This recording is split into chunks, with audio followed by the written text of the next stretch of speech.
السلام عليكم ورحمة الله وبركاته.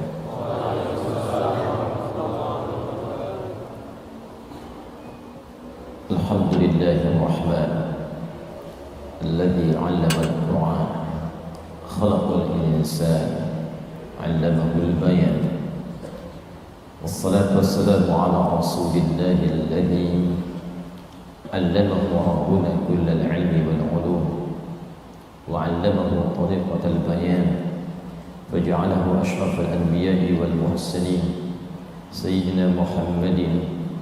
اللهم صل وسلم وبارك على رسولك الكريم نبيك الأمين سيدنا محمد وعلى آله وصحبه وأمته إلى يوم الدين.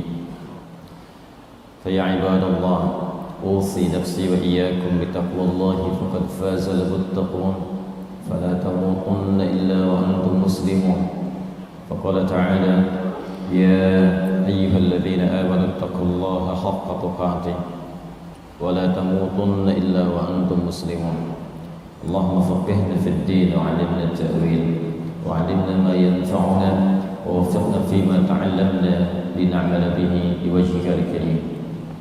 اللهم رب اشرح لنا صدورنا ويسر لنا أمورنا واحلل عقدة لنا من لساننا يفقهوا قولنا. Hadirin rahimani wa rahimakumullah. Alhamdulillah, kita masih diberikan kesempatan untuk menunaikan ibadah di Masjid Al-Azhar ini. Semoga seluruh ibadah kita diterima oleh Allah Subhanahu wa taala. Semoga Allah memberikan rahmat, melipat gandakan pahala kepada seluruh jemaah di sini, terkhusus juga kepada seluruh yang berkontribusi atas hadirnya masjid ini, baik yang membangun, mengelola, juga yang terlibat dalam pengelolaan kesehariannya, imamnya, DKM-nya, donaturnya, dan seluruhnya.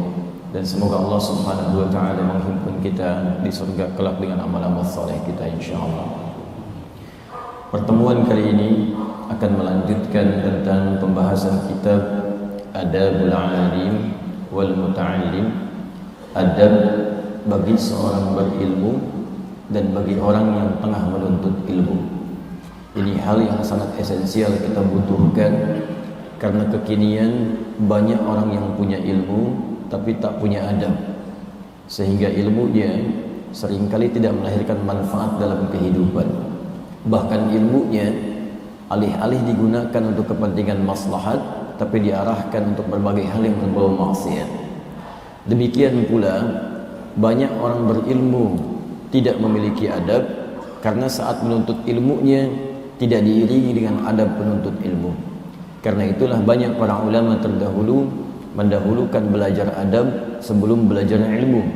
Bahkan kemudian menuliskan kitab-kitab yang diwariskan kepada murid-murid setelahnya untuk bisa dipelajari sehingga mendapatkan keberkahannya. Dari mulai Al-Imam An-Nawawi sampai dengan imam yang lainnya, sampai dengan ke Syekh Muhammad Hashim bin Ash'ari yang juga menuliskan kitab terkait dengan pembahasan yang kita kaji. Alhamdulillah, di pertemuan lalu kita telah sampai ke halaman ke-13 tentang bab yang pertama, bagaimana keutamaan seorang penuntut ilmu yang kemudian dia bisa menjadi alim dan ulama yang disebut sebagai pewaris Nabi. Seperti kita bahas bahwa di kesempatan yang lalu, penulis Syekh Muhammad Hashim bin Ash'ari menyantumkan hadis, di antaranya riwayat Ibnu Majah nomor hadis 233 yang diriwayatkan oleh sahabat Abu Darda radhiyallahu taala anhu. Kemudian di antara potongan hadisnya ketika disebutkan man salaka tariqan yaltamisu fihi ilma sahalallahu lahu tariqan ilal jannah, sampai ke kalimat wa innal ulama'a warathatul anbiya, wa innal ulama'a warathatul anbiya, dan sungguh para ulama, orang-orang berilmu itu adalah para pewaris Nabi sallallahu alaihi wasallam. Ini menunjukkan isyarat pada dua hal. Yang pertama, keutamaan para ulama yang harus dihormati, yang harus kemudian dijaga nilai-nilai keilmuannya, karena mereka mewarisi dari para nabi, khususnya Nabi Muhammad SAW, apa yang ditemukan, apa yang tidak didapatkan pada kalangan-kalangan yang lainnya. Saya ulangi, apa yang tidak didapatkan pada kalangan-kalangan yang lainnya. Kalau warisan manusia biasa saja kemudian kita kejar dan kita kemudian ingin dapatkan bahkan dibagi-bagi, maka warisan Nabi itu yang paling utama. Wa innal anbiya'a lam yurithu dirhaman wala dinaran walakinnahum warathul ilma fahadhuhu bihadhin wafir. Dan sungguh para nabi itu tidak pernah mewariskan materi, dinar ataupun dirham, tapi mereka mewariskan pengetahuan. Jika mendapatkan pengetahuan-pengetahuan yang bersandar pada keterangan para nabi ini, maka kejarlah, dapatkan itu dan kejar semampu kalian dengan penuh semangat. Nah, ini juga menunjukkan bahwa ilmu-ilmu yang kita pelajari, khususnya ilmu agama, itu bukan sekedar pengetahuan yang kemudian kita baca, kita ikuti atau kita simak, tapi mesti punya sanad yang tersambung pada keterangan Nabi, khususnya Nabi Muhammad SAW. Karena itulah Imam Muslim rahimahullah, ketika beliau menuliskan Sahih Muslim itu yang 9 jilid, pada jilid pertamanya di halaman 119 itu beliau kemudian menyantumkan tentang pembahasan khusus babul isnadi minad din. Babul isnad minad din, bab tentang runtutan pengetahuan yang bersumber kepada Nabi itu adalah bagian terpenting dari ad-din, dari al-Islam. Karena ad-din maksudnya al-Islam. Quran surah ketiga Ali Imran ayat 19, innad dina indallahil Islam. Sungguh din yang dimaksudkan di sisi Allah adalah al-Islam. Jadi kalau kita ingin mempelajari segala hal terkait dengan al-Islam, maka pelajarilah kemudian itu semua dari sumber-sumber yang bersambung kemudian kepada Nabi SAW. Sambungannya disebut dengan sanad. Karena itu dalam ilmu hadis ada sanad, ada matan namanya. Sanad orang yang meriwayatkan sampai ke Nabi. Al-Imam Al-Bukhari tidak pernah bertemu dengan Nabi. Bagaimana meriwayatkan kemudian hadis-hadis dari Nabi? Maka dipelajari dari orang sebelumnya, orang sebelumnya, orang sebelumnya, sampai orang-orang itu berjumpa kemudian tersambung kepada Nabi SAW. Itulah sanad. Kalimat-kalimat isinya disebut dengan matan namanya. Innamal a'malu binniyat. Nah, itu matan namanya. Sanadnya dari mana? Al-Bukhari menyantumkan di hadis yang pertama dari sipulan sampai dengan bertemu Umar bin Khattab radhiyallahu taala anhu dari Nabi sallallahu alaihi wasallam. Itulah sanad. Cara belajar seperti itu, itulah isnad namanya. Jadi kalau kita belajarnya benar, maka akan berdampak kemudian kepada cara menunaikan agama dengan benar. Misal, di hadis Muslim nomor hadis yang ke-8 yang kemudian dikutip oleh Al-Imam An-Nawawi dalam kitabnya Al-Arba'in nomor hadis yang kedua, yang juga disendirikan dalam hadis yang disebut dengan kitab hadis Jibril. Hadis Jibril, maka di situ disebutkan pokok keislaman itu ada 5. Tadi kita katakan, perhatikan kalimatnya baik-baik, babul isnad minad din. Belajar ad-din itu harus berdasarkan isnad, sambungan sanad kepada Nabi. Ad-din disebut dengan Islam. Quran surah 3 ayat 19. Islam itu pokoknya 5. Di hadis Muslim hadis ke-8 ini disebutkan ketika malaikat Jibril bertanya kepada Nabi Muhammad, kemudian kata Nabi, Anda lebih tahu, ya, di akhir nanti kalimatnya. Tapi ketika berbicara tentang Islam, ada yang menarik. Mal Islam, kata Jibril alaihissalam, kata Nabi Muhammad sallallahu alaihi wasallam, al-Islamu an tashhada an la ilaha illallah wa anna Muhammadar Rasulullah wa tuqimas shalah wa tu'tiyaz zakah wa tasuma Ramadan, kemudian wa tahujjal baita in istata'ta ilaihi sabila. Qala sadaqta. Dijawab dengan 5 pokok. Dari sini muncul istilah 5 rukun Islam. Dari hadis ini. 1 syahadatain, ya asyhadu an la ilaha illallah wa asyhadu anna Muhammadar Rasulullah. Kemudian ilmunya disebut dengan ilmu tauhid. Masing-masing ada ilmunya. Kemudian ada tentang salat, zakat, puasa, haji. Ilmunya disebut dengan fiqh. Yang 4-nya syariat. Ya, yang 1-nya itu akidah, yang ke-4 disebut syariah. Akidah ilmunya adalah tauhid, syariah ilmunya fiqh. Nah, baik itu kemudian tauhid ataupun sampai dengan ke fiqh, mesti bersambung kita cara belajarnya sampai bagaimana keterangan Nabi menyampaikan kepada kita. Siapa yang bisa menyambungkan itu? Para ulama. Jadi kalau kita belajarnya tidak benar, maka nanti cara ibadah kita pun tidak akan benar. Rukun Islam yang kedua, solat. Kan mustahil kita dikatakan solat langsung solat, kecuali tahu bagaimana caranya. Dari takbir sampai salam. Bagaimana cara takbir yang benar? Apakah mengangkat tangannya sejajar dengan bahu? Apakah sejajar daun telinga? Apa yang diucapkan kalimatnya? Bagaimana kita bisa mengetahui Nabi mengajarkan itu semua sementara kita tidak pernah berjumpa dengan Nabi? Maka hadis ini mengajarkan cari para ulama yang paham tentang itu, yang mengerti bagaimana mengajarkan kita, bagaimana cara mengajarkan kita salat. Takbir misalnya, bagaimana cara mendapatinya? Cari ulama yang paham tentang fikih. Cari kitab-kitab yang bisa kita pelajari. Al-Bukhari nomor hadis 157 dari sahabat Abu Hurairah, dinukil di hadis Muslim nomor hadis 397 ketika menyampaikan tentang risalah Nabi yang mengajarkan pada Khalid bin Rafi' Az-Zuraiqi, kalau mau salat angkat tangannya, takbir sejajar dengan bahunya, hadhu aman kibaihi. Di An-Nasai nomor hadis 1101 diangkat sejajar dengan daun telinga. Abu Dawud nomor hadis 857 ucapkan Allahu Akbar. Dari mana kalimat-kalimat tadi? Al-ulama. Al-ulama. Jadi kalau kita belajarnya tidak mengacu kepada keterangan para ulama yang tersambung pada Nabi, maka mustahil salatnya nanti bisa benar. Mustahil. Dan juga makna-maknanya, para ulama banyak mengarang kemudian kitab-kitab yang terkait dengan makna-makna salat. Kan 3 dasarnya kita belajar fiqh itu. 1 bacaan, 2 cara, 3 hikmah. Awas, bacaan, cara, hikmah. Ketiganya disambungkan, disebutkan, diisyaratkan di Al-Quran. Surah kedua Al-Baqarah ayat 129. Nanti kemudian didetilkan oleh Allah langsung di Quran surah kedua Al-Baqarah ayat 151.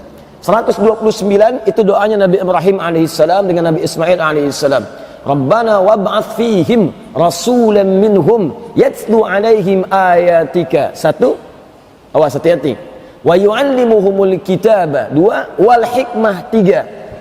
Baru kemudian wa yuzakkihim, itu hasilnya innaka antal azizul hakim. Ya Allah, mohon nanti utus seorang rasul yang lahirnya itu di dekat Ka'bah ini, dari kalangan penduduk dekat Ka'bah. Jadi didoakan langsung oleh Nabi Ibrahim dan Nabi Ismail supaya Allah mengutus rasul yang istimewa, yang lahirnya di tempat istimewa, yaitu Ka'bah al-Musyarrafah.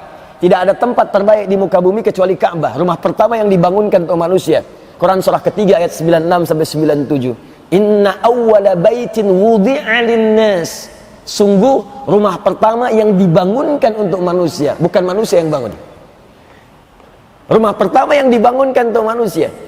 Apa itu? Lalladzi bi Bakkah mubaraka, yang bertempat di kota Makkah yang penuh dengan keberkahan.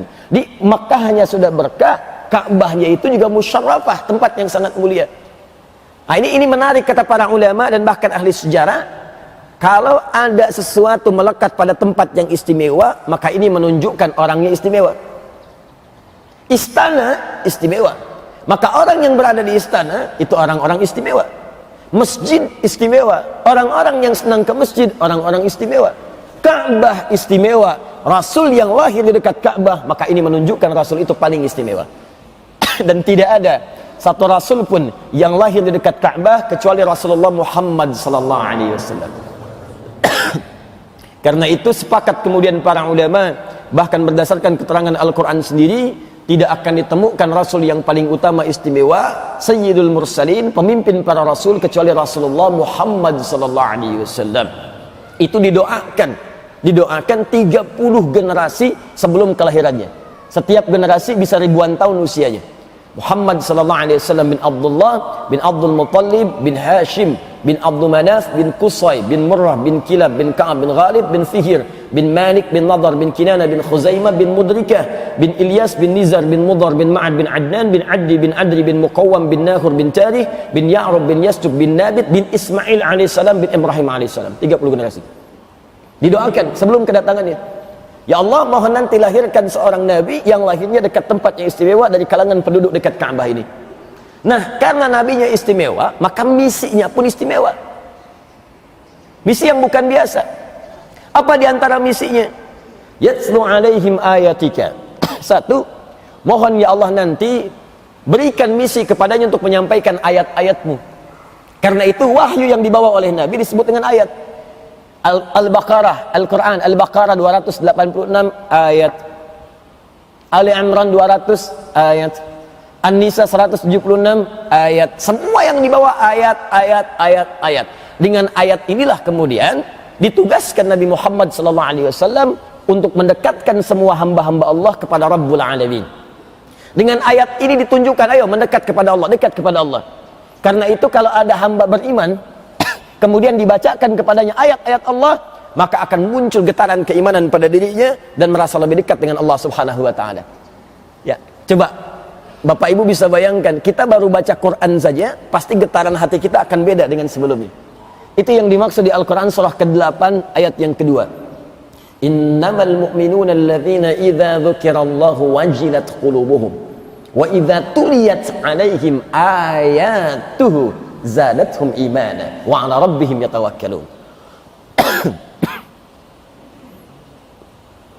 Sungguh ciri orang-orang beriman itu adalah diantaranya jika dibacakan kepadanya, jika diperdengarkan kepadanya, jika disebutkan pada dirinya Allah, kalimat Allah, bergetar jiwanya. Wajilat qulubuhum, ada getaran dalam jiwanya. Ini mohon maaf nih Pak Ibu ya, kalau ingin mengecek iman kita masih ada atau tidak, salah satunya kalau mendengar kalimat Allah masih ada getaran nggak dalam jiwa. Karena itu Allah perdengarkan kalimat Allah itu 5 kali dalam sehari untuk mengecek apakah subuh masih ada iman, pagi, siang masih ada iman, sore masih ada iman, maghrib masih ada iman, sampai malam masih ada iman. Karena kata Nabi, ada yang pagi-paginya beriman, sorenya udah hilang imannya. Ada yang sore beriman, paginya nggak ada imannya. 5 kali diperdengarkan dalam sehari, Allahu Akbar, Allahu Akbar. Ada getaran nggak? Kalau masih ada iman dalam jiwa kita, itu biasanya sekecil-kecilnya iman, itu ada getaran dalam jiwanya. Ya Allah, sudah adzan nih, siap-siap gitu. Walaupun mungkin ada sebagian yang ketika selesai adzan baru adzan, belum qomat, tapi minimal ada getaran dalam jiwanya.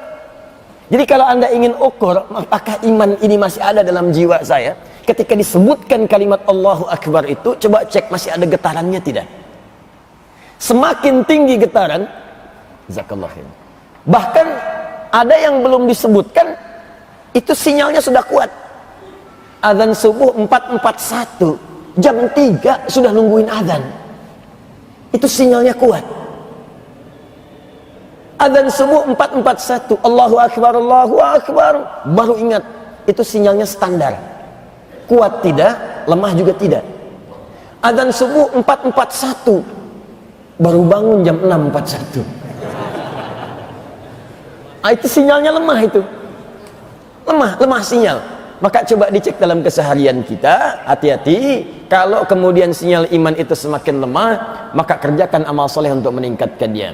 Nah, kata Allah, kamu akan diutus menjadi rasul, sampaikan ayat. Isi ayat itu sifatnya banyak, ada yang sifatnya tauhid, ada yang sifatnya kemudian ibadah, ada yang sifatnya akhlak, ada yang sifatnya muamalah. Misal dalam Al-Quran tentang ibadah, Al-Baqarah ayat 43, wa aqimus shalah, tunaikan salat. Tunaikan salat, ada perintah tunaikan salat. Cuman kan bagaimana caranya? Ini yang mau saya maksudkan. Bagaimana cara salat? Makanya tidak berhenti di kalimat yatlu alaihim ayatika, doa yang kedua, wa yuallimuhumul kitab. Ya Allah, berikan pengajaran kepada Nabi Muhammad SAW supaya bisa mengajarkan perintah-perintah yang tercantum di ayat tadi.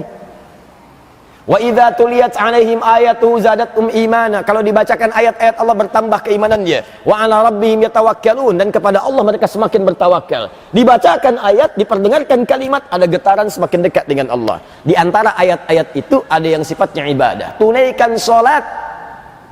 Siap ya Allah, kami tunaikan. Bagaimana caranya? Masuklah kalimat yang kedua, wa yuallimuhumul kitab. Lalu Nabi ditugaskan untuk mengajarkan kandungan-kandungan Al-Quran itu supaya bisa kita pahami dan amalkan dalam keseharian. Maka muncullah kemudian pengajaran Nabi tentang sholat, dari mulai wudhu sampai dengan ke takbir sampai dengan ke salam. Yang ketiga, ini yang paling penting, hati-hati, wal hikmah. Dan hikmah, esensi manfaat dari ibadah yang ditunaikan itu. Jadi tidak pernah Allah mensyariatkan ibadah kecuali pasti ada manfaat di balik ibadah itu. Itulah yang menjadi ukuran keberhasilan ibadah seseorang. Jadi kalau ada orang mengerjakan ibadah tapi tak nampak sinyal-sinyal keberhasilan ini atau manfaat ibadah yang dimaksudkan, ini menunjukkan ada yang tidak sempurna dalam ibadahnya. Contoh, kita sholat. Orang sholat itu keberhasilannya dalam Al-Quran ada 5 ukurannya. Di antaranya, 1, Al-Quran surah 29 ayat 45. Orang sholat pasti baik. Inna sholata tanha anil fahsya wal munkar. Orang yang mampu sholat dengan benar, maka sholat itu akan menjaga dia dari perbuatan keji dan mungkar. Pornografi, porno aksi, LGBT, maaf ya, itu termasuk perbuatan fahsya. Bohong, dusta, mencuri, membunuh, korupsi, berzina, mabuk, macam-macam, itu termasuk perbuatan mungkar. Jadi kalau orang sholat yang benar, sudahlah jadi baik semua. Makanya kata Nabi, dari kecil ajarin tuh anak-anak sholat. Sebab kalau sholatnya sudah bagus, dewasa saja akan baik. Pejabat sholat, pejabat yang baik. Karyawan sholat, karyawan yang baik. Ustadz sholat, ustadz yang baik. Pedagang sholat, pedagang yang baik. Baik semua. Sekarang pertanyaan saya, di antara semua orang yang sholat, berapa orang yang baik di masa kini? Dulu orang jahiliyah, amalan pertamanya sholat.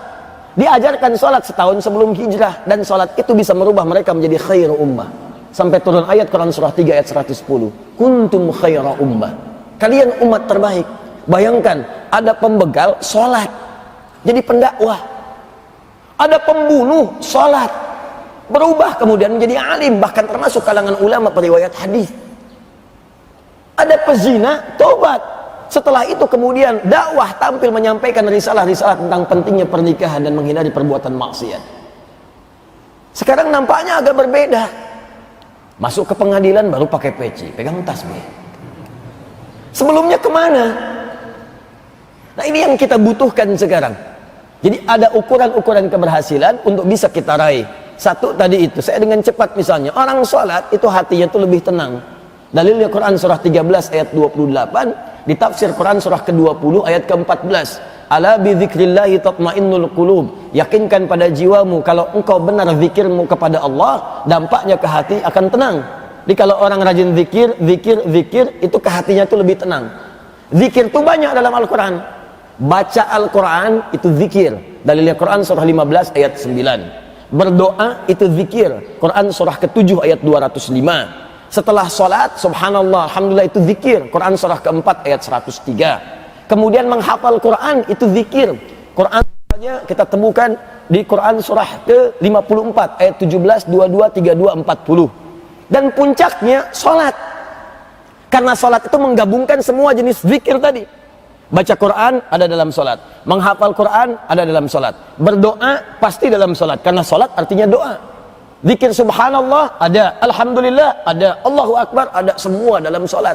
Anda baca Quran bisa tenang, menghafal Quran hati tenang. Ibu sedang gelisah ambil wudhu, buka mushaf, minimal tenang walaupun masalahnya belum tuntas. Sholat menggabungkan semua jenis zikir tadi. Kenapa orang sholat gak tenang-tenang?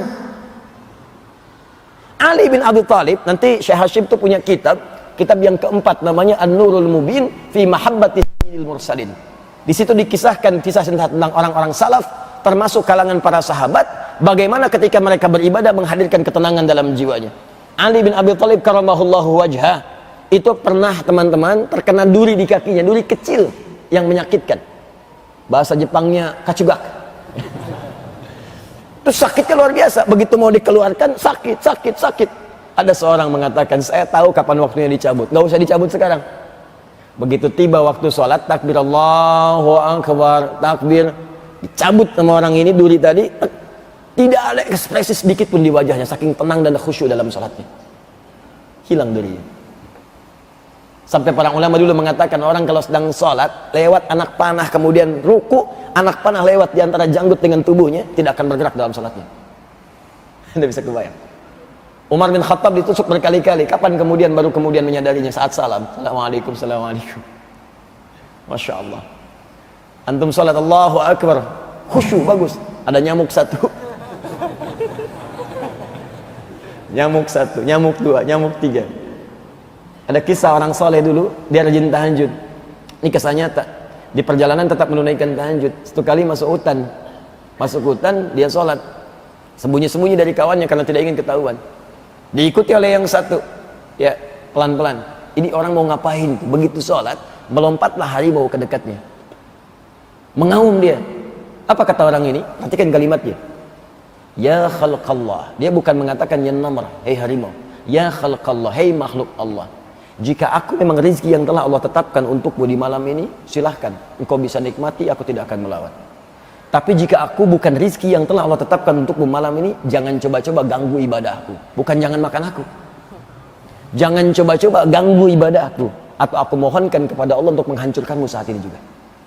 Maka harimau itu hanya mengaum sekali dan pergi meninggalkannya. Anda bayangkan bagaimana kuatnya getaran dalam jiwa bisa menghadirkan penjagaan Allah dalam kehidupannya. Kalau mau cek seperti itu, bangun aja malam ke Al-Azhar. Tahajud. Allahu Akbar. Nyamuk datang satu. Nyamuk. Kalau memang darah ini rizki yang Allah tetapkan untukmu, sedot semaunya. Tapi kalau bukan, jangan ganggu tahajud saya. Atau saya mohonkan pada Allah untuk menghancurkanmu saat ini juga. Masya Allah. Apa yang terjadi? Mambah datang nyamuk lagi. Nah, ini yang saya maksudkan. Dah, sebelum dibahas 3, 4, 5 yang lain ya, supaya kita cepat, saya mau katakan bahwa cara ibadah yang benar itu pasti ada manfaatnya. Nabi mengajarkan ada perubahan, sahabat mengajarkan ada perubahan, tabi'in belajar ada perubahan. Kemudian disampaikan sampai ke kita oleh para ulama. Jadi kalau belajar kita benar, ini hasilnya begini.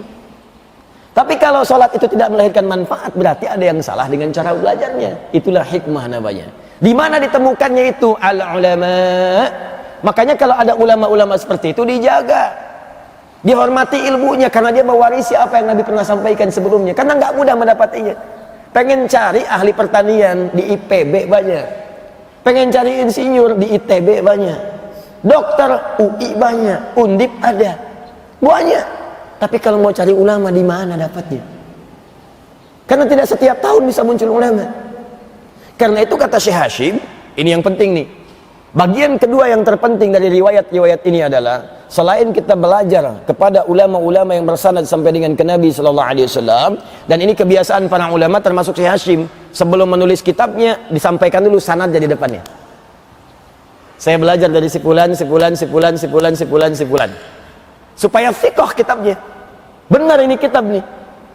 Saya kemarin ada waktu ta'lim malam Jumat di Al Ihsan, kita dengan 2 orang syekh dari Al-Azhar Asy-Syarif.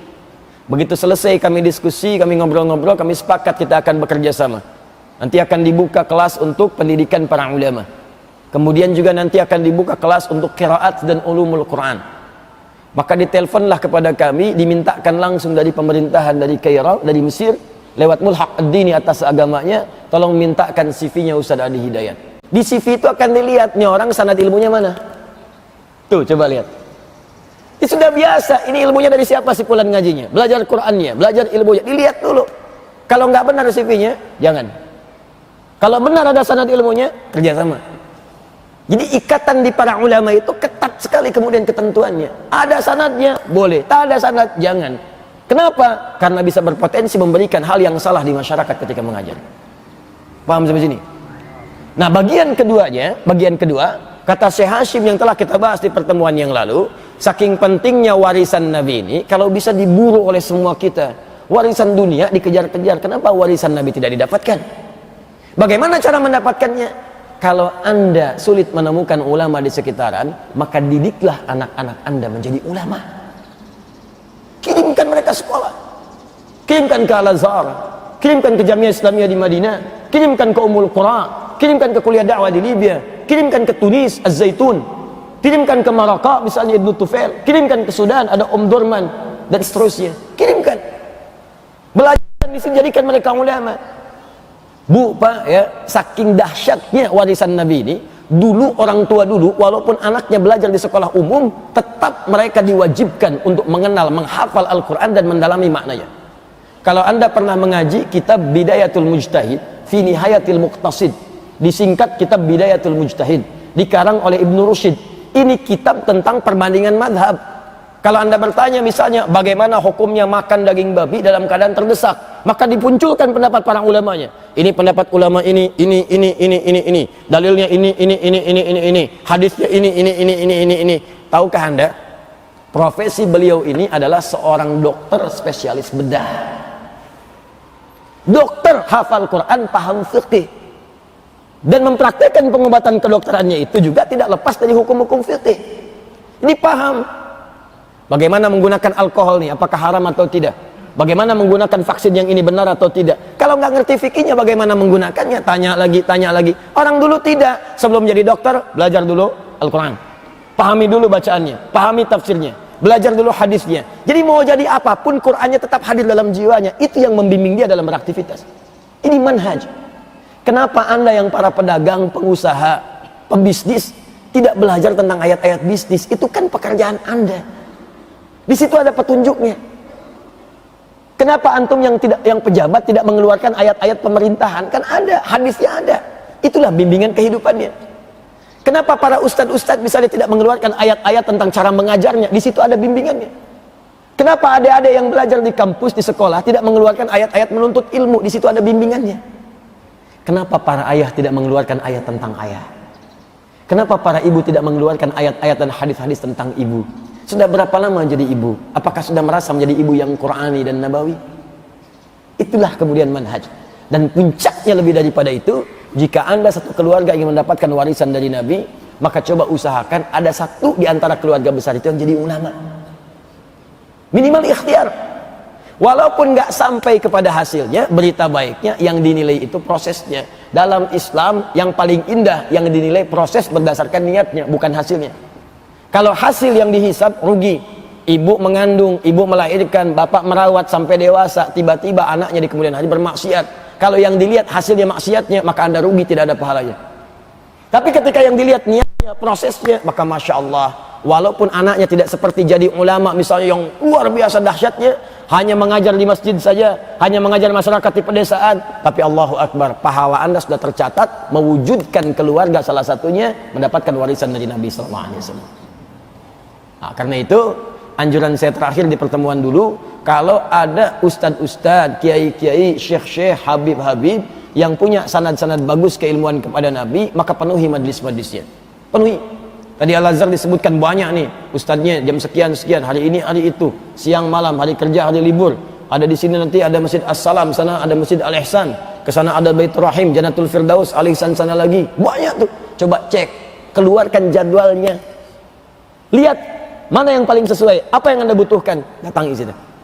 Kalau bisa punya database, ya kami nanti ada pertemuan dengan para ustadz-ustadz, diantaranya membuat database itu dengan spesialisasinya, karena tidak semua ustadz menguasai semua bahan. Nanti diberikan pada masyarakat sebagai rujukan.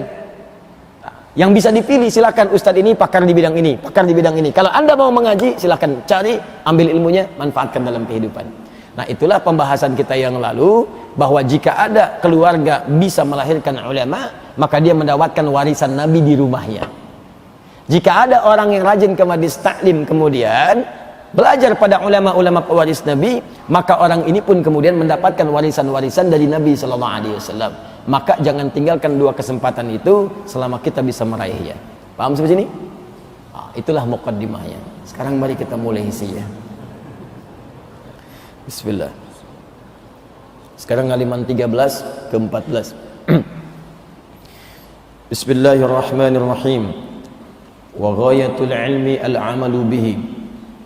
Dan tujuan daripada ilmu itu adalah mengamalkan apa yang telah dipelajari dari ilmu yang didapati. Jadi puncaknya ilmu itu amal. Saya ulang ya. Puncaknya ilmu amal.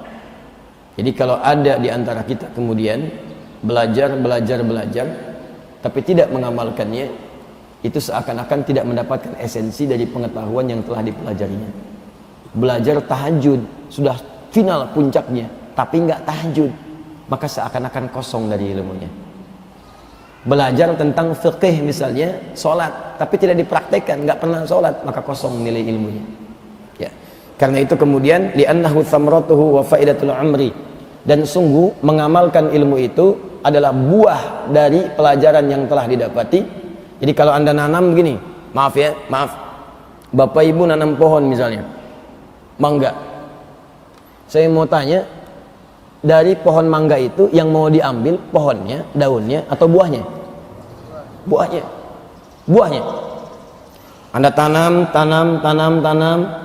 tumbuh, berbuah sampai matang, petik buahnya. Nah, buah itu dalam konteks pendidikan, dalam konteks pelajaran dan pengajian, itulah yang disebut dengan amal. Jikalau ada seseorang menuntut ilmu, tapi kemudian tidak mengamalkannya, itu mohon maaf, itu seperti orang yang menanam pohon, tapi tidak pernah berbuah. Sehingga ada kata-kata mutiara, orang Arab menyebutkan al-ilmu bila amalin kasyajari bila thamarin. Sungguh ilmu yang tidak diamalkan itu ibarat pohon tanpa buah, gak ada nilainya, cuman capek aja gitu. Maaf ya, maaf, datang siapin waktu, besok mau ikut kajian jam sekian, berangkat gelap, kadang-kadang ya udah naik motor ada lubang, kadang-kadang berdesakan, belum tentu dapat sap yang paling depan, padang masuk aja udah nggak kebagian, mau naik ke atas udah nggak mungkin, di luar nggak nyatet, kadang-kadang gelap-gelapan. Udah perjuangan seperti itu nggak diamalin, nggak ada faedahnya. Apalagi yang cuma datang buat selfie aja, ceklik, aku juga sedang di pengajian. Dapat apa? Nggak dapat apa-apa. Sayang, capek-capek kayak orang kerja, udah capek nggak dapat gaji. Antum mau nggak kerja tiap bulan, begitu gajian nggak dapat? Ya sama aja orang datang ke pengajian, berangkat capek, hambat jalan ini, naik gunung, lewatin lembah, ya dan seterusnya. Nyampe ke majelis ilmu, belajar, tapi nggak diamalin, nggak dapat apa-apa. Sama kayak nanam pohon tanpa buah. Kemudian wa faidatul umri, faidatul umri, manfaat mengamalkan ilmu itu, ini menunjukkan manfaat umur dari seseorang yang hidup. Jadi kalau anda ingin tahu apakah umur kita, usia kita bermanfaat atau tidak, gampang. Salah satunya dari sekian ilmu yang kita pelajari, berapa yang kita amalkan. Jadi kalau dari setiap kita belajar, kita amalkan, kata Syekh Hashim, itu menunjukkan bahwa umur kita itu berkah, hidup kita bermanfaat. Jadi kalau ada orang belajar tapi nggak pernah diamalkan, ini menunjukkan hidupnya kurang manfaat, hanya untuk dirinya saja. Itu pun nggak berdampak karena nggak diamalkan. Di kaidah umum, orang belajar ekonomi tapi nggak diamalin, nggak ada manfaatnya. Orang belajar hukum tapi nggak diamalin, malah dihukum, nggak ada manfaatnya, nggak ada manfaatnya. Itu hal yang paling penting. Dan ini saya menarik ya, beliau ini kalau menuliskan sesuatu, kalimat-kalimatnya tajam, kemudian diksinya itu bagus gitu, tepat. Beliau tidak mengatakan faidatul ajal, tapi faidatul umri. Ajal itu batas usia, umur cara mengisi usia. Ajal batas usia, umur cara mengisi usia. Ajal itu batas orang hidup, 60 tahun, 70 tahun, 80 tahun, 6 tahun, 5 tahun, ada yang 5 bulan di kandungan, 8 bulan di kandungan, tidak ada yang tahu. Itu ajal namanya. Contoh Quran surah ke-7 ayat 34. Walikulli ummatin ajal. Fa idza jaa ajaluhum la yastakhiruna sa'atan wa la yastaqdimun. Jangankan 1-2 orang, kata Allah, setiap umat seluruh manusia itu punya ajalnya, batas hidup. Kalau sudah tiba batasnya, maka dia tidak bisa mengajukan kemudian permohonan untuk dimajukan atau dimundurkan. Dia nggak bisa maju karena sudah jelas ajalnya. Ya, hari Ahad jam 12 lewat 12 menit 12 detik wafatlah si fulan, wafat. Ya Allah, aneh rasa bekalnya udah cukup, kalau bisa maju aja deh, takut maksiat nanti. Nggak bisa. Jadi ini menunjukkan bahwa percobaan bunuh diri itu nggak ada kerjaan. Nggak ada kerjaan, kalau sudah wafat ya wafat. Minum baygon 1 kulkas misalnya kan, belum tiba ajal nggak akan wafat. Nggak minum baygon pun baru beli kulkas, wafat ya wafat. Dan nggak bisa mundur, maju tidak bisa, mundur tidak bisa. Begitu tiba waktunya, pas datangnya. Walaupun manusia berharap-harap agak lama lagi hidup, tapi maut bisa datang lebih cepat dari apa yang ia duga. Karena itu di surat Al-Mulk kalimat maut didahulukan dibanding hayat. Di ilmu balaghah ada kaidah at-taqdim wa at-ta'khir, diawalkan, diakhirkan. Coba buka Quran surah ke-67 ayat 2. Walladzi khalaqal mauta wal haya liyabluwakum ayyukum ahsanu amala. Walladzi dialah Allah khalaqal mauta wal haya, dan menciptakan kematian dan kehidupan. Saya mau tanya pada Anda, orang itu umumnya, maaf ya, hidup dulu baru wafat atau wafat dulu baru hidup? Wafat baru hidup. Antum siapa? Hati-hati, jangan-jangan kuntilanak yang menyamar gitu. Nggak ada orang di mana-mana hidup dulu baru wafat. Hidup dulu. Makanya sering yuhyi wa yumit, yuhyi wa yumit, yuhyi wa yumit, menghidupkan, mematikan, menghidupkan, mematikan. Tapi di ayat ini agak unik. Dialah yang menciptakan kematian dan kehidupan. Wafat didahulukan dibandingkan dengan hidupnya. Yang dipakai menafsirkan ayat ini gunakan kaidah balaghah, at-taqdim wa ta'khir. Ada yang dimajukan, ada yang diakhirkan. Kenapa kemudian di sini maut diawalkan? Kenapa hayat diakhirkan? Kenapa kehidupan diakhirkan? Karena umumnya manusia itu secara psikologis ingin selalu hidup lebih lama. Hampir tidak ada yang ingin wafat lebih cepat. Contoh, mau wafat hari ini? Gak mau. Walaupun nggak bisa milih, mungkin terjadi. Dan mungkin terjadi. Bisa Anda duluan, saya belakangan. Bisa. Atau tertukar, saya belakangan, dia duluan. Atau memang saya duluan. Bisa. Duluan membawa jenazah. Bisa. Harap-harap nanti hidup lebih lama. Ya Allah, kalau bisa pengen tobat dulu. Ya Allah, pengen beramal dulu. Tapi boleh jadi dia tidak menyadari maut bisa datang lebih cepat dari apa yang ia duga. Datanglah lebih cepat dari apa yang ia duga. Huwaladzi khalaqal mauta wal hayat. Nah, karena itu pastikan kita bisa mengisi usia ini yang kita tidak tahu kapan kita pulang dengan hal-hal yang bermanfaat, hal-hal yang berkah, hal-hal yang mengandung kebenaran dalam kehidupan.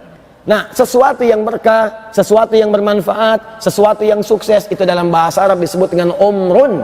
Al-umru. Al-umru. Sifatnya ditambah tak, umrah. Karena itu syariat umrah, ketika umrah, itu semua manasik, semua ritual-ritualnya, itu menunjukkan cara kepada kita bagaimana membangun hidup dengan sukses, bermanfaat dan berkah. Tawaf 7 kali, kenapa 7 kali? Bagaimana mengisi hidup dalam 7 hari, dalam sepekan. Jangan cuma putar-putar aja. Kalau cuma putar-putar, jangankan Anda yang nggak beriman pun bisa. Bagaimana caranya ketika berputar dalam kehidupan sambil berzikir, ingat Allah. Jangan saling kemudian mengikut orang hanya untuk mengejar proyek, pengen dapat mencium hajar aswad sampai nyingkirkan orang, nyungkurkan orang, ngikut orang, nginjak orang, bayar calo, ya. Awas, mau nyium. Ya. Buat apa? Kan nyata dalam kehidupan itu. Ya, seperti itu. Ya, ada sofa, ada marwah, ada di situ, ada hikmahnya semua. Makanya selama hidup, kenapa disebut dengan umrun? Umrun untuk memberikan pesan kepada kita, jangan sampai ada orang hidup tapi nggak punya manfaat dalam kehidupannya. Hidup tapi lisan nggak bermanfaat. Hidup mata nggak bermanfaat. Hidup telinga nggak bermanfaat. Hidup kaki nggak bermanfaat. Dan hidupnya tidak ada manfaatnya. Makanya di Al-Quran, semua keterangan tentang fungsi tubuh kita semua mengandung manfaat. Dan dilarang kita mengerjakan yang tidak bermanfaat. Silahkan cek lisan betapa banyak larangan dalam Al-Quran untuk mengerjakan sesuatu yang tidak bermanfaat. Quran surah 49 ayat 11 sampai dengan ayat 12. Ya ayyuhan nasu la yaskhar qaum min qaum. Awas. Ya ayyuhalladzina amanu la yaskhar qaum min qaum. Hai orang-orang yang masih merasa punya iman, ayyuhalladzina amanu la yaskhar qaum min qaum. Jangan saling mencela. Lisan jangan mencela enggak bermanfaat. La yaghtab ba'dukum ba'dha, jangan gibah. Jangan gosip, tidak bermanfaat. Wailul lil mukadzibin, celaka bagi orang yang berdusta. Dusta celaka tidak bermanfaat. Makanya kata Nabi, man kana yu'minu billahi wal yaumil akhir falyakul khairan aw liyasmut. Kalau merasa beriman pada Allah dan hari akhir, masih merasa beriman, cukup katakan yang baik yang bermanfaat. Tak bisa diam. Katakan yang baik-baik, katakan cinta, bukan katakan putus, katakan pisah, katakan kotor, jauh. Nah, bagaimana cara mendapatkan semua yang bermanfaat tadi? Itulah yang disebut dengan faidatul umri ta'udu ilal ilmi. Mendapatkan manfaat untuk mengisi usia hidup itu kembali kepada ilmu. Karena itu kita belajar tentang akhlak. Belajar tentang bagaimana cara memandang, bagaimana menerapkan ghadul basar dalam kehidupan. Belajar dulu, setelah belajar praktekkan. Praktek inilah yang disebut dengan buahnya ilmu. Ini kan banyak orang belajar, di kita itu kebanyakan belajar, tapi kurang mengamalkan. Coba lihat, dulu TK, sekarang ada KB, TK. TK dibagi 2, TK A, TK B. 0 kecil, 0 besar. Sebesar apa nolnya? Saya nggak tahu. Habis itu SD, 1, 2, 3, 4, 5, 6. Sekarang SD aja kelasnya diajarkan sekelas pelajaran yang luar biasa beratnya. Ada SD yang masuk pagi, pulang-pulang kemudian sore menjelang maghrib. Setelah itu masuk SMP 3 tahun lagi, SMA 3 tahun lagi, TK aja udah 2 tahun, KB setahun, 3 tahun, tambah SD 6 tahun, 9 tahun, tambah SMP 3 tahun 12 tahun, tambah SMA 3 tahun 15 tahun, tambah S1 4 tahun 19 tahun, S2 misalnya 2 sampai 3 tahun 22 tahun, S3-nya 3 tahun misalnya 25 tahun. 25 tahun belajar, berapa tahun yang diamalkan? Berapa tahun yang diamalkan? Sekarang kalau cuma ngisi waktu, berangkat kampus pulang, berangkat macet, dapat macet pulang, capek, tapi nggak ada yang diamalkan, nggak ada buahnya. Kayak orang nanam pohon mangga, tanam, ada hama bersihkan, ada badai tepikan, semua dirawat, tapi nggak ada buahnya. Tungguin sampai kiamat kurang 2 hari nggak berbuah. Makanya hati-hati, jangan sampai hidup sampai tahun ini. Mohon maaf Bu ya Pak, mohon maaf sekali lagi kalau kalimat ini kurang menyenangkan. Jangan sampai diberikan oleh Allah usia yang cukup panjang tapi nggak ada manfaatnya. Cobalah ditimang-timang sebelum tidur, sebelum beraktivitas. Saya ini usia udah berapa tahun? 10 tahun, 20 tahun, 30 tahun, ini rata-rata udah 40 tahun ke atas, Ben. Ya, 30 tahun ke atas, 40 tahun, 50 tahun, 60 tahun. Pertanyaan saya, ini kan nanti dihisab semua nih. Maaf ya, maaf sekali. Dari 40 tahun hidup atau lebih, berapa kali lisan kita digunakan pada yang tidak bermanfaat? Itu akan dihisab. Berapa kali berdusta? Berapa kali ghibah? Berapa kali mencela? Berapa kali berselisih? Mata, berapa kali salah lihat? Telinga, berapa kali salah dengar? Tangan, sampai ke ujung kaki, itu akan dihisab. Akan dihisab.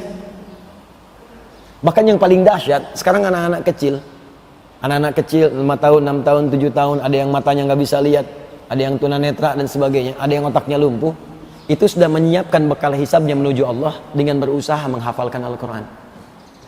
Dan sekarang bukan cuma hafal Bu, Pak, saya kedatangan tamu dari Muara Enim, agak dalam di Sumatera Selatan. Muara Enim, lampu merah, sonoan dikit, jauh. Ibunya, bapaknya, anaknya 4 orang, plus kakek dan neneknya. Datang kemudian ke Bekasi untuk menunjukkan anaknya supaya dicek hafalan Qurannya. 7 tahun, bayangkan 7 tahun anak masih usia main, hafal Quran dengan nomornya, dengan halamannya, dengan posisinya, dengan topiknya, dengan terjemahannya. Dan itu disampaikan pada anak-anak adik-adik yang lainnya. Ashraf yang pertama, Habib Abdurrahman As-Sudais yang kedua, Fathur Rahman yang ketiga, Uwais Al-Qarni yang keempat, yang masih dalam kandungan baru 2 bulan. Datang hanya untuk bertanya bagaimana cara menjadikan anak-anak kami ini ahli Quran, Ustaz. Kenapa mau seperti ibu? Kenapa mau seperti itu Pak? Supaya kami punya bekal saat pulang menuju Allah. Anda bayangkan, banyak orang merasa sudah hebat. Anda jangan merasa hebat dulu datang banyak ke pengajian. Udah hadiri pengajian Ustadz A, Ustadz B, Ustadz C, Ustadz Fulan. Tiap hari ada jadwal taklim. Berapa yang diamalkan? Orang-orang dari kampung udah banyak amal. Dan mereka udah menyiapkan persiapan bekalnya untuk pulang. Sebagian orang menyebut mereka miskin, tapi ternyata kaya akhirat.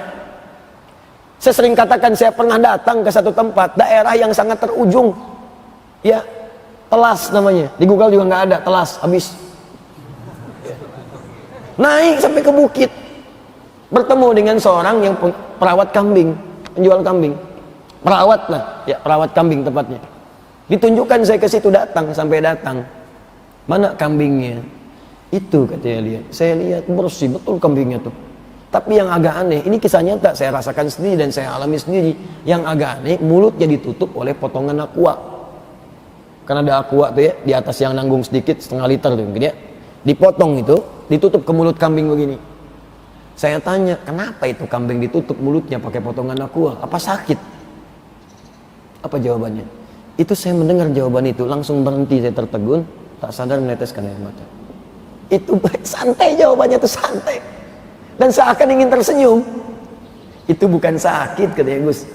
Itu baru dibawa dari tempat jualnya, baru dibeli. Ditutup dari tempat belinya itu sampai datang ke sini supaya di jalan tidak makan yang bukan haknya. Keluarga yang dalam sebulan mungkin cuma dapat 100.000, yang ketika datang bertamu semua makanan dihidangkan, buah-buahan dicarikan, disambut dengan gembiranya. Jangankan mulut tuannya, mulut kambingnya dijaga dari makan yang bukan haknya. Sekarang jangankan kambingnya, mulut tuannya itu yang dengan segala haram dan maksiatnya. Itu di daerah. Jadi kalau orang sudah berlomba mengejar surga, kenapa Anda masih mengejar dunia? Dunia itu kata Ibnu Qayyim rahimahullah, jadikan seperti bayangan. Pergi Anda, dia mengikuti. Kalau dikejar-kejar nggak akan pernah dapat. Jangan bersaing dengan urusan dunia kecil. Yang nggak beriman pun dapat dunia. Silahkan cek orang-orang yang belum beriman. Banyak orang terkaya dunia sekarang belum beriman. Banyak. Jadi kalau Anda bersaing hanya urusan dunia, nggak dapat apa-apa. Yuk pulang dari sini, siapkan. Nanti pulang ke akhirat mau bawa bekal apa? Pintu surga ada 8. Pintu tahajud, pintu puasa, rayyan, pintu sedekah, ada pintu ahli Quran. Anda mau pilih yang mana? Coba yang paling ringan yang bisa dikerjakan dari sekarang, dawamkan istiqamah. Diskusi dengan keluarga. Ma, kita nanti lewat pintu tahajud saja ya. Yuk malam-malam bangunin. Nabi juga bangunin sampai menantunya dibangun. Ali bangun. Antum yang umrah nanti atau haji yang berangkat, saya bermohon pada Allah semoga yang berangkat tahun ini dimudahkan oleh Allah Subhanahu wa taala hajinya. Ya, yang belum insyaallah dipercepat oleh Allah Subhanahu wa taala. Yang Al-Azhar yang membimbing mudah-mudahan dimudahkan urusannya nanti saat bimbingan haji sampai dengan berangkatnya. Teman-teman, nanti saat ke Madinah, masuk Masjid Nabi, nanti ada masuk wilayah karpet merah, di atasnya ada lampu manik-manik, kemudian ada karpet hijau, itu area Raudhah namanya. Dari kamarnya Nabi, makam Nabi sekarang sampai ke mimbar. Wilayah makam Nabi itu kalau geser ke kiri sedikit ada wilayah Suffah namanya. Orang-orang spesial yang belajar langsung dari Nabi. Kayak Abu Hurairah, gitu kan? Sahabat-sahabat yang lain. Di dekat Suffah itu ada semacam gundakan panggung sedikit. Ada tiang di situ. Itu rumahnya dulu Ali bin Abi Thalib radhiyallahu taala anhu setelah berumah tangga dengan Sayyidah Fatimah Az-Zahra. Di situ berumah tangga. Di situ kemudian melahirkan Al-Hasan, Al-Husain dan seterusnya. Ya, yang mau saya katakan adalah setiap malam kalau Nabi tahajud ada namanya amudut tahajud, tiang tahajudnya Nabi dekat situ. Itu kalau mau sholat keluar menunaikan tahajud itu langsung dibangunkan. Ali, Fatimah, bangun. Bayangkan, menantu, anak, sampai ke cucu kemudian hari terbiasa mengerjakannya. Padahal Nabi itu ahli surga, masih tahajud. Bahkan dalam kesempatan tertentu kemudian ketika tahajud, hadisnya populer, ya kan? Sayyidah Aisyah tangannya kemudian bergerak terkena kaki Nabi, sudah bengkak kakinya. Dalam riwayat lain disebutkan rakaat pertamanya itu paling minimal 100 ayat. 100 ayat. Pernah Abdullah bin Mas'ud berdiri di belakang Nabi, ya sampai dengan berhentinya bukan 100 ayat. Al-Baqarah lanjut, Ali Imran lanjut, An-Nisa baru berhenti 176. 5 juz 4 halaman baru selesai. Rakaat pertama. Pantas bengkak kaki. Kita rakaat pertama mata bengkak. Masih terus. Nah, ibu bapak kalau pengen keluarkan hadis-hadis Nabi, ayat-ayat Al-Quran untuk motivasi, keluarkan. Ini keutamaan tahajud, ayatnya tempelin di dinding supaya bangun. Hadisnya ini supaya ada motivasi, tuliskan. Insya Allah keluarga kami keluarga tahajud, masuk pintu surga lewat pintu tahajud. Gak cukup dengan amin, siapkan, tulis. Kami akan masuk pintu Ar-Rayyan, tuliskan keluarga Ar-Rayyan. As-Shaimun, Shaimun orang-orang puasa. Puasanya disebut dengan as-syam. Ya ayyuhalladzina amanu kutiba alaikumussyam. As-syam, bukan as-syab. Dunia as-syab, akhirat as-syam. Siapkan, saya masuk pintu Ar-Rayyan. Maka turunkan Ramadan, setelah itu apa? Senin, Kamis, Ayyamul Bid, puasa Daud. Ayo siapkan semuanya. Jadi nanti di surga dipanggil oleh pintu Ar-Rayyan. Inna fil jannati baban yuqalu Ar-Rayyan, kitabus syiyam. Di surga nanti ada satu pintu namanya Ar-Rayyan. Hanya akan masuk orang-orang puasa. Maka dia mengatakan ainas shaimun, mana orang puasa, fa idza dakhaluhu ughliqa. Kalau sudah masuk ditutup. Jadi kalau rajin tahajud tapi jarang puasa atau nggak pernah puasa rutin seperti yang as-shaimun ini, maka dia nggak bisa masuk lewat pintu tadi. Ya, pintu sedekah. Abu Bakar bertanya, ya Rasulullah, apakah ada yang kemudian dipanggil oleh semua pintu tadi? Jadi begitu dihisab semua pintu surga manggil-manggil. Masya Allah, Asep, soim, mutahajid, hei ahli tahajud, Pak Asep, ahli tahajud, ahli puasa, ahli sedekah, manggil semua. Sampai bingung mau masuk yang mana sih? Tapi ada satu yang paling dahsyat. Yang ketika masuk surga, itu diberikan perhiasan dulu. Untuk dibedakan dengan pengamal-pengamal yang lain. Pertama diberikan gelang-gelang emas dulu. Gelang-gelang emas yang indah. Itu ada di Quran, surah ke-35 ayat 33. Jannatu 'adnin yadkhulunaha yuhallawna fiha min asawir. Hati-hati, ada orang masuk lewat surga Aden, kemudian saat akan masuk diberikan perhiasan dulu gelang-gelang emas di tangannya. lalu diberikan jubah kehormatan, mahkota dulu, mahkota kehormatan. At-Tirmidzi nomor hadis 2915. Begitu diberikan mahkota, yang paling dahsyat, bapak ibunya kemudian dipanggil dan diberikan mahkota juga, karena bapak ibu ini adalah orang yang paling sabar menjadikan dia punya amalan apa yang telah dia dapatkan. Jadi yang mendidiknya bapak ibunya. Bapak ibu nggak bisa dia sekolahkan yang bisa menghasilkan amalan tadi. Ya nak, sekolah ke sini, belajar ini, belajar sampai dia dapat. Di akhirat dimuliakan bapak ibunya, dipanggil langsung, dipertontonkan kepada seluruh penduduk langit dan bumi, dipakaikan mahkota oleh anaknya langsung. Setelah itu dipakaikan jubah kehormatan. Yulbasu ilaihi libasul karamah, dipakaikan jubah kehormatan. Baru setelah itu dia menggandeng bapaknya tangan kanannya. Diberikan izin oleh Allah untuk memberi syafaat. Bapaknya yang soleh gandeng, ibunya yang salihah gandeng, istrinya ikut, suaminya kalau dia perempuan ikut, dan yang hebat anak cucunya di belakang ikut, satu keluarga besar. Itu ayatnya ada di Quran surah ke-13 ayat 23 sampai 24. Jannatu 'adnin yadkhulunaha, ada orang masuk nanti di semua pintu surga lewat surga Aden. Wa man salaha min abaihim, bukan masuk sendirian, dia memimpin menggandeng bapak ibunya, wa azwajihim, membawa pasangannya, wa dzurriyyatihim, membawa keluarga besarnya anak cucunya, wal malaikatu yadkhuluna alaihim min kulli babin, dan malaikat menyambut mereka, masuk pada mereka, menyambut di setiap pintu surga. Jadi mereka diparadukan masuk ke setiap pintu surga, disambut malaikat, salamun alaikum bima sabartum, selamat kalian sabar saat di dunia melakukan amalan ini.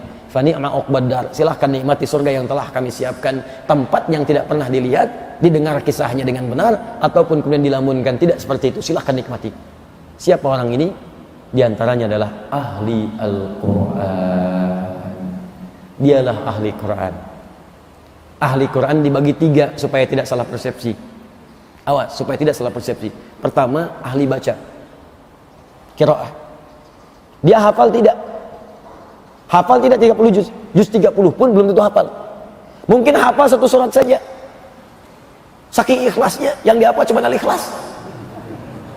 Satu surat. Tapi yang lainnya baca. One day one juz. Bahkan one day misalnya 10 juz. Ada yang one day, satu hari khatam Quran.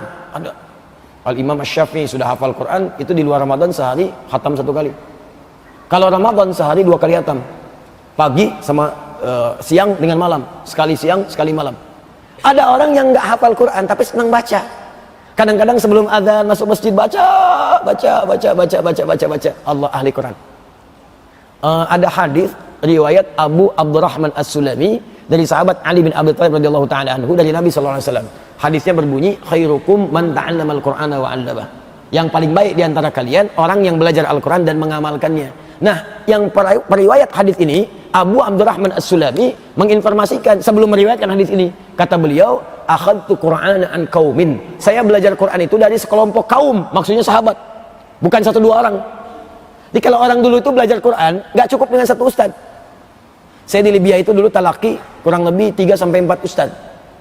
Syekh Dukali, itu qari internasional juga, belajar kepada beliau saya.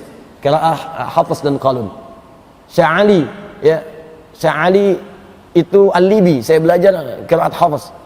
Syekh Ali Ahmar, saya belajar qiraat Warsh. Syekh Ali At-Tanzani, saya belajar qiraat Duri. Belajar. Itu masing-masing punya keistimewaan. Biasanya para penghafal Quran itu jarang belajar di satu guru. Pengen benar lagi. Kadang-kadang satu guru keunggulan di A, yang lain keunggulan di B. Betulkan lisannya, betulkan ininya, makhrajnya, sifatnya, itu luar biasa. Nah, kata Syekh, ya kata tadi, ya Abu Abdurrahman As-Sulami rahimahullah, kami belajar dari sahabat, berarti beliau tabi'in. Belajar dari sahabat banyak. Datang kesimpulan di antaranya sahabat Ali bin Abi Thalib radhiyallahu taala anhu, ya beliau adalah babul ilmi, pintu ilmu yang disebut oleh Nabi sallallahu alaihi wasallam. Nanti ada 5 orang jenius, diantaranya sahabat Ali bin Abi Thalib. Ada Ibnu Abbas juga radhiyallahu taala anhuma, ada Ammar bin As, ya, dan sahabat-sahabat yang lainnya. Yang paling menarik adalah keterangannya berikut. Perhatikan kalimatnya. Kami tidak pernah belajar dari golongan sahabat ini kecuali berusaha membacanya 10 ayat. 10 ayat. Lalu berusaha mengamalkannya. Yang paling menarik ditegaskan lagi sebelumnya oleh Abdullah bin Amr bin Al-As radhiyallahu ta'ala anhuma. Dulu banyak sahabat di zaman Nabi hafal 1 atau sekian surat dalam Al-Quran, namun mereka begitu pandai dalam mengamalkannya. Jadi maksudnya banyak juga atau beberapa sahabat Nabi itu ada yang tidak hafal Al-Quran tapi rajin baca, tapi mengamalkannya itu luar biasa. Amalkan. Kemudian dilanjutkan kata beliau, tapi aku khawatir di masa kini, itu masih masanya Abdullah bin Amr bin As sepeninggal Nabi, tapi aku khawatir di masa kini dan akan datang banyak orang yang hafal Quran begitu mudahnya seperti meneguk air. Air itu kan kalau diminum nggak ada hambatan kan, masuk aja, surbal ma. Makanya kalau ada orang hafal sesuatu dengan cepat, mereka katakan huwa hafidhu syai'in kasurbil ma. Dia itu hafal sesuatu seperti minum air, gampang aja, nggak ada hambatan.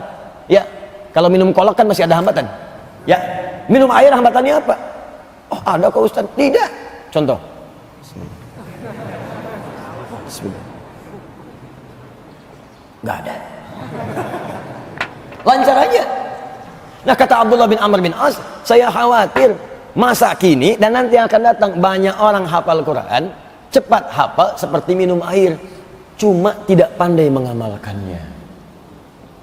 Berat dalam mengamalkannya. Thaqilun fil amal, khafifun fil hifdhi, thaqilun fil amali. Ringan dalam menghafalkan, berat dalam mengamalkan, dan itu terjadi sekarang.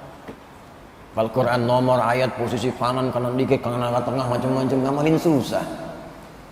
Fatwa sana kemari. Kadang-kadang ayat dipakai untuk jualan. Ittaqillah. Itu yang bahaya. Awas, hati-hati. Jadi pertama yang senang baca ya ahli Quran. Jadi jangan disimpulkan ahli Quran itu selalu harus hafal 30 juz, tidak. Yang cinta Al-Quran, berusaha menghafal, silahkan. Kalau merasa agak berat, baca yang banyak, baca. Al-Imam An-Nawawi punya kitab namanya At-Tibyan fi Adab Hamalatil Quran. Dalam salah satu pembahasannya, beliau menyertakan tentang salafus soleh yang punya amalan rajin baca Al-Quran. Apa bacaannya? Disebutkan dua. Yang satu di zaman Nabi, sahabat yang senang baca kulhu. Di setiap sholat kulhu. Kalau ngimamin pun kulhu. Kalau hadir di masa kini, mungkin tebak-tebakan tuh. Allahu Akbar, maghrib. Ghairil maghdubi alaihim waladdallin. Pasti kulhu nih. Kulhu diadukan pada Nabi. Ya Rasulullah, si fulan ini kalau ngimamin kulhu lagi. Dipanggil orangnya, itulah indahnya Nabi. Tidak menghukumi dulu, panggil orangnya. Ditanya, kenapa engkau selalu baca kulhu? Apa jawabannya? Li'anni uhibbullah. Karena aku mencintai Allah ya Rasulullah. Aku cinta dengan Allah. Dan aku temukan tidak ada sifat-sifat yang paling agung keterangan tentang Allah kecuali di dalam kalimat qul huwallahu ahad. Allahus samad, lam yalid wa lam yulad wa lam yakul lahu kufuwan ahad. Teruskan cintamu kepada Allah. Almar'u ma'aman ahabba. Sungguh seseorang itu akan dipersatukan dengan siapa yang paling dicintainya. Artinya kalau orang banyak mencintai Allah, maka dia akan diperjumpakan dengan Allah, sehingga di hari kiamat nanti sebelum masuk surga dia diperkenankan menatap Allah. Itulah keindahan terbesar sampai wajahnya berbinar. Tersebut di Quran surah ke-75 ayat 22 sampai 23. Wujuhu yawma idzin nadhirah ila rabbiha nadhirah. Ada orang yang syarat hari kiamat, asik kiamat, hisab, orang tegang hisab. Orang ini tuh gembira berbinar wajahnya, bukan karena surganya yang telah dijaminkan baginya, tapi karena ila rabbiha nadhirah, karena akan berjumpa, bisa menatap Allah tanpa hijab. Sahabat kita, guru kita Kiai Haji Al-Ustaz Muhammad Arifin Ilham, Allah yarham, sangat cinta dengan Allah. Cinta Allah, ya Allah, ya Allah, ya Allah. Di masa sakaratnya, sebelum wafatnya, tulisan yang dituliskan pertama kali dengan tangannya, liqa'ullah, akan berjumpa dengan Allah, akan berjumpa dengan Allah. Saya waktu nengok beliau itu sebelum wafat, Ustaz tadi Allah, nggak ada yang lain. Allah, nikmat ya Allah, nikmat, nggak ada yang lain. Kapan abang berjumpa dengan Allah? Gitu. Ada yang begitu. Al-Quran. Kita kan nggak pernah menatap Allah. Apa nggak punya kerinduan dengan Allah? Antum punya anak nggak jumpa 5 hari dah rindu. Punya anak nggak jumpa 5 tahun rindu memuncak. Punya anak 20 tahun nggak jumpa, mencari-cari kemana-mana. Kita nggak pernah menatap Allah, nggak pernah melihat, ya ngapa nggak rindu? Apa nggak rindu dengan Allah, dengan Rasulullah? Hidup nggak pernah dengan beliau SAW. Di mimpi nggak pernah lihat. Apa nggak mau nanti dapat kesempatan melihat Rasulullah, dijemput nanti masuk surga? Masya Allah. Itu dia. Ayo latihan, baca, cari amalan. Maka ada orang mencari amalan dengan Quran, walaupun cuma al-ikhlas. Dia nggak hafal, tapi dia baca karena cinta dengan Allah. Kata Nabi, teruskan, engkau akan dijumpakan dengan yang engkau cintai. Itu. Allahu Akbar. Itulah ahli Quran. Makanya ada kalimat Nabi, ahlul Quran, ahlullahi wa khasat. Ahli Al-Quran adalah orang-orang yang dispesialkan oleh Allah subhanahu wa ta'ala. Dan orang-orang terdekat dengan Allah subhanahu wa ta'ala. Dekat dia, didekatkan. Ada yang naik Al-Baqarah. Al-Baqarah, Al-Baqarah. Tiap malam sebelum tidur. Ya, Al-Baqarah. Nanti banyak ayat-ayat atau surah-surah sebelum tidur. Ada Al-Mulk, ada Yasin, ada ayat-ayat pendek, ayat kursi, 3 surah Mu'awwadah. Qul semuanya, ya, 3 aqwal. Qul huwallahu, qul a'udzu birabbil falaq, qul a'udzu birabbin nas. Tapi ada yang tidak banyak orang tahu. Al-Baqarah baca. Ya, ada seorang baca Al-Baqarah di zaman salaf, kata Imam An-Nawawi di kitab At-Tibyan. Di sebelum tidur Al-Baqarah, Al-Baqarah, Al-Baqarah. Saking cintanya dengan Al-Baqarah, nggak mau dia tidur kecuali baca Al-Baqarah dulu. Satu kali karena lelahnya tertidurlah ia belum baca Al-Baqarah, kisah nyata. Tertidur belum baca Al-Baqarah, ketiduran.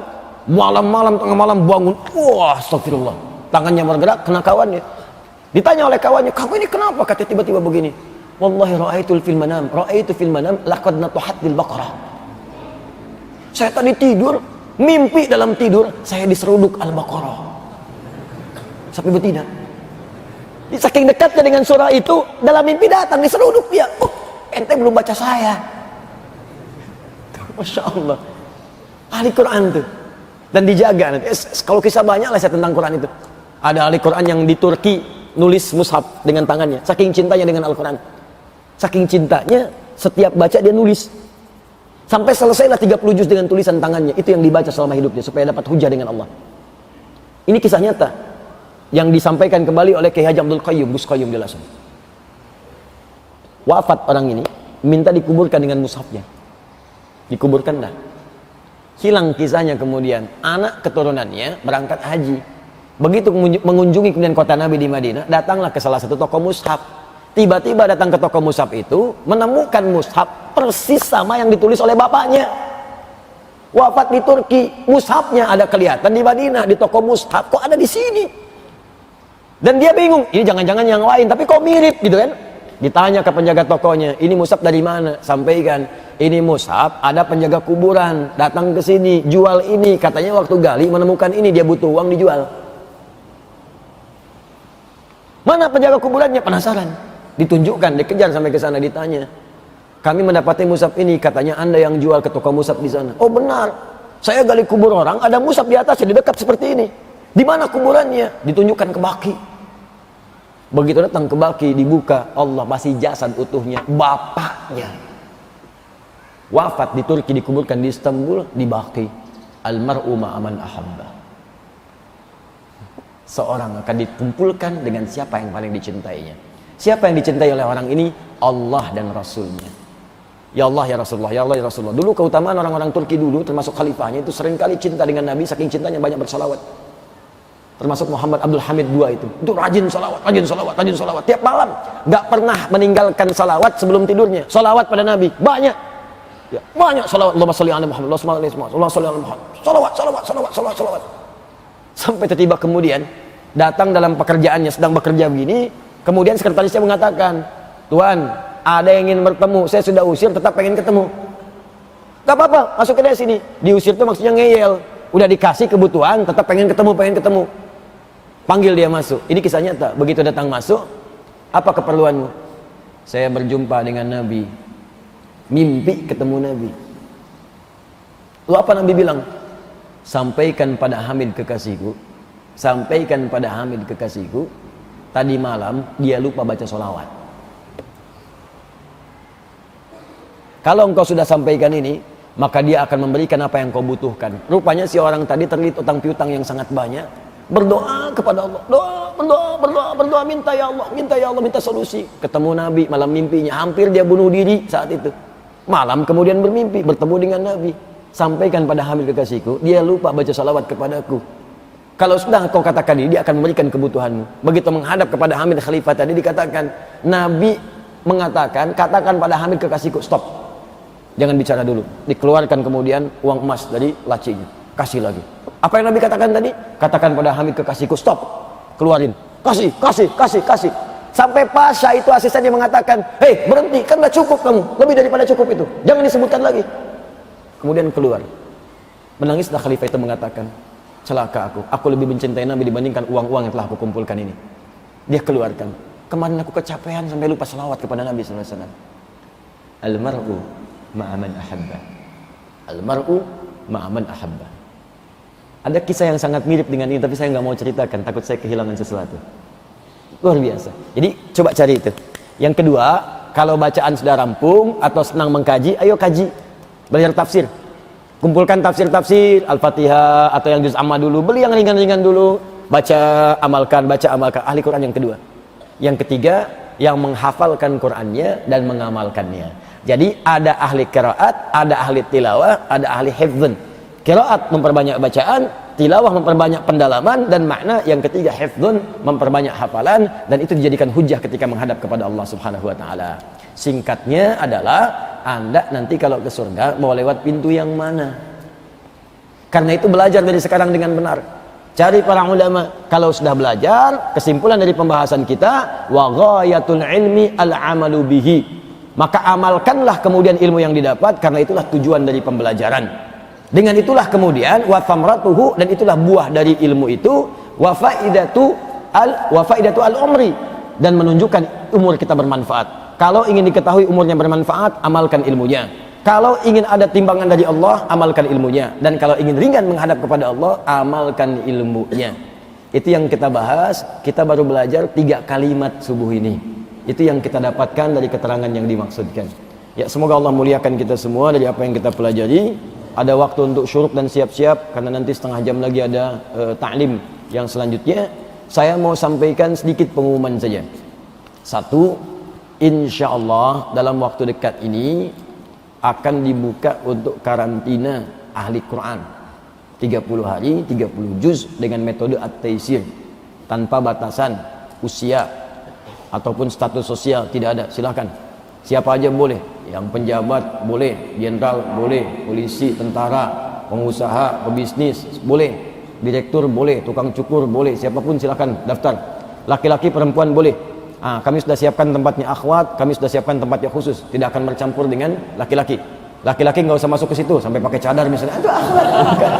Dah, laki-laki ada tempatnya khusus, laki-laki tempatnya ada, akhwat tempatnya ada. Insyaallah sudah disiapkan, tempatnya sudah jadi, bulan depan akan dimulai. Nggak main-main nanti, kami mulai dengan seleksi dulu, karena ada bacaan di situ nanti, ada kelasnya, dan nanti sampai ke tingkat sanad. Kami sudah bekerja sama insyaallah, dari musyafahah, dari kesepakatan lisan sudah ada, dan nanti dalam waktu dekat akan dituangkan dalam nota kesepahaman. Ada beberapa. Pertama dengan Sudan nanti akan datang ke sini dan membawa perwakilan dari Ma'had Tajul Sudan. Kedua Al-Azhar Asy-Syarif, ya, dengan semua kurikulum mengacu kepada Al-Azhar sampai ke qiraat 10. Ya, sudah siap. Di bawah supervisi yang pertama Syekh Mahmud Ades kemarin sudah datang, ya, dan kita sedang membicarakan aktualisasinya. Kemudian nanti ada yang dari Yaman, ya, ada beberapa. Nanti itu untuk pakar-pakarnya supaya ada sanadnya seperti yang tadi saya sampaikan. Nanti ada hafalan. Kemudian ada untuk trainers, sudah dimulai. Sekarang akan menyaring setelah 20 sampai 30, yang lolos kualifikasi baru 7. Jadi masih ada kuota sampai tanggal 21 Juli. Nah, silahkan nanti dicek, ada At-Taysir Learning Center, Anda bisa masuk ke situ. Kalau Anda daftar untuk hafalan biasa karantina, silakan daftar, nanti akan dibagi setiap bulan, karena yang diterima itu hanya 20 sampai 30, keterbatasan tempat. Ya, jadi nanti 20 30 bulan ini ada tanggalnya, ada bulannya. Jadi kalau Anda sudah daftar, mungkin nanti akan muncul. Ya, Anda misalnya ada di bulan September, ya 2024. Ya, 2000 misalnya 19, ya sekian bulan apa itu ada. Jadi targetnya setahun ada 100.000 penghafal Quran baru insyaallah. Ya, insyaallah.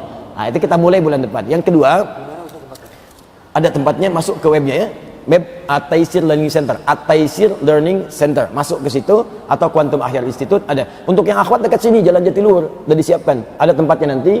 Untuk yang ikhwan di dekat Masjid Al-Ihsan, ya, nanti ada disiapkan tempat tinggal di situ selama 24 jam dikali 30 hari, nggak boleh keluar, ya, nggak boleh main-main handphone. Jadi nanti ada aturan yang ketat yang disampaikan.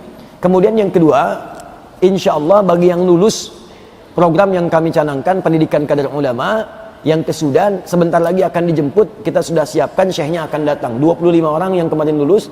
Mohon yang sudah tahu bersiap-siap, mungkin dalam sepekan 2 pekan ke depan atau paling lambat bulan depan itu akan berangkat insya Allah. Insya Allah semuanya gratis, tiketnya kami yang siapkan. Sampai nanti pelajaran di sana, kami hanya butuhkan kesungguhan untuk belajar dan balik lagi ke kampung, bangun bangsa kita, negara kita cintai, dan bangun supaya menghasilkan hal-hal yang bermanfaat. Bagi yang anak didiknya di Turki kemarin, kami berikan tiket untuk pulang tahun ini supaya berjumpa dulu dengan orang tuanya. Karena tahun ke depan kami akan fokuskan untuk belajar, dan pulangnya hanya setelah selesai belajar. Ya. Dan ada berita baik, insya Allah juga sepekan ke depan akan dibuka penerimaan baru kelas pendidikan kader ulama. Tapi usianya terbatas. Nanti saya langsung yang bimbing dalam setahun di sini. Setelah itu kami sekolahkan keluar. Nanti ada dengan yang ke Al-Azhar, ada yang ke Madinah, ada juga yang ke Ummul Qura, ada juga yang di Sudan, ada yang di Maroko. Beberapa negara itu kita sudah MOU secara lisan, tinggal dituangkan dalam bentuk tulisan. Ya, nanti mudah-mudahan kalau sudah ada itu gratis. Kalau ada yang narik biaya, laporkan pada saya. Itu gratis. Gratis ya, untuk tiketnya, untuk tinggalnya. Kalau urusan selera masing-masing, uang saku dan sebagainya, ya itu kalau tidak ada, Anda yang inikan sendiri. Atau yang kita berikan kurang cukup, ya Anda tidak merasa cukup, ya Anda cari sendiri yang seperti itu. Tapi biasanya kami carikan yang terbaik, mudah-mudahan bagus, asal ada komitmen untuk belajar. Ya, ikhwan, akhwat, mungkin di beberapa tempat ada, kalau kami buka nanti kami sampaikan kembali. Saya kira itu. Dan yang terakhir, kita sekarang ada 2 channel ya yang kita maksimalkan. Pertama, Akhir TV. Itu sekarang Akhir TV akan kita fokuskan kepada siaran TV supaya memang punya kualitas yang cukup baik, dan memang siaran TV sehingga ada alternatif TV yang jadi tontonan bagus 24 jam. Ini kita sedang perbaikan konten dengan sistem supaya 24 jam itu penuh siaran. Ya, ada nanti kita siapkan konten tentang para ahli Quran. Ya, anak-anak kecil, keluarganya bagaimana sih? Orang bedah rumah aja dapat 11 juta subscriber, ya. Ini bedah rumah penghafal Quran. Ada yang ahli sawah, ada yang kuli bangunan, ada yang ini, tapi anaknya jadi anak hebat. Seperti apa itu? Nanti ada talk show, ada tentang dari luar, ada siaran-siaran macam-macam 24 jam supaya Anda bisa nikmati itu dengan baik. Ya, kita sedang maintenance dulu. Nanti insya Allah mungkin bulan depan ya, cepatnya bulan depan kita akan launchingkan juga secara besar-besaran bahwa ini ada TV seperti ini, silahkan Anda nikmati, Anda dapatkan, kontennya bisa bermanfaat. Yang kedua, ada Adi Hidayat Official yang YouTube yang sekarang kita sedang streaming ya. Itu teman-teman, itu sebetulnya konten yang ringan untuk taklim, jawab konsultasi, ada pertanyaan begini kita jawab di situ. Karena seringkali datang pertanyaan orang silaturahim tidak sempat, kita jawab lewat situ. Dijawab. Sementara akhir ini masih maintenance, kita gunakan live dengan YouTube Adi Hidayat Official. Ya, termasuk yang terakhir, saya sering ada datang orang untuk konsultasi silaturahim. Kami sudah siapkan waktu nanti, mulai dari bulan ini, di Kamis pekan 3 dan 4, mulai dari jam 10 sampai dengan asar. Sebelum asar jam 3 itu saya sediakan waktu khusus. Silahkan mau konsultasi, mau marah, mau ngambek, mau curhat, mau nahdir, silahkan. Di situ ada waktunya. Datang ke situ, sampaikan ya. Jadi silahkan di situ. Jadi mohon maaf kalau di luar waktu itu, saya harapkan komunikasi yang baik. Jangan sampai saya nggak ada, orang yang datang. Di situ kadang saya merasa sedih ya. Karena nggak bisa memenuhi hak orang yang datang ya. Ya, saya kira itu saja yang disampaikan. Semoga bermanfaat, dan silahkan belajar dengan ustadz-ustadz yang lainnya. Ini ada Profesor Satori ya. Setelah ini silakan ambil ilmunya, pelajari dari beliau, juga ustadz-ustadz yang lainnya. Silakan, sepanjang ada manfaatnya, ambil, manfaatkan. Ada Ustadz Khalid ya, ada ustadz-ustadz yang lain, Ustadz Firanda, ada Ustadz Abdul Qayyum, ada Ustadz Bahauddin Nur Salim, ada yang lain-lain. Silakan belajar dengan baik, dan semoga Allah memuliakan guru-guru kita, menjaga ulama kita, menjadikan keluarga kita bagian dari ulama, khususnya ahli Quran. Allahumma taqabbal minna innaka antas samiul alim wa tub alaina innaka antat tawwabur rahim. Rabbana la tad'u lana fi maqamina hadha wa fi kulli maqamin dhanban illa ghafartah wa la hamman illa farajtah wa la daynan illa qadaitah wa la maridan illa shafaitah wa la 'asiran illa yassartah wa la hajatan min hawaijid dunya wal akhirati fiha laka ridan wa fiha lana as-salah إلا قضيتها يا أرحم الراحمين. اللهم علمنا ما ينفعنا وتقبل منا تعلمنا ووفقنا يا الله فيما تعلمنا لنعمل بها يا أرحم الراحمين. اللهم يا الله توفنا مسلمين كهيئة خاتم يا الله خاتم الحسن الخاتمة. ألحقنا مع الذين أنعمت عليهم من النبيين والصديقين والشهداء والصالحين وحسن أولئك رفيقا. ربنا آتنا في الدنيا حسنة وفي الآخرة حسنة وقنا عذاب النار بفضلك سبحان ربك رب العزة عما يصفون وسلام على المرسلين. سبحانك اللهم بحمدك أشهد أن لا إله إلا أنت أستغفرك وأتوب إليك وآخر دعوانا الحمد لله رب العالمين والصلاة والسلام على رسول الله وعلى آله وصحبه ومن والاه. Assalamualaikum warahmatullahi wabarakatuh.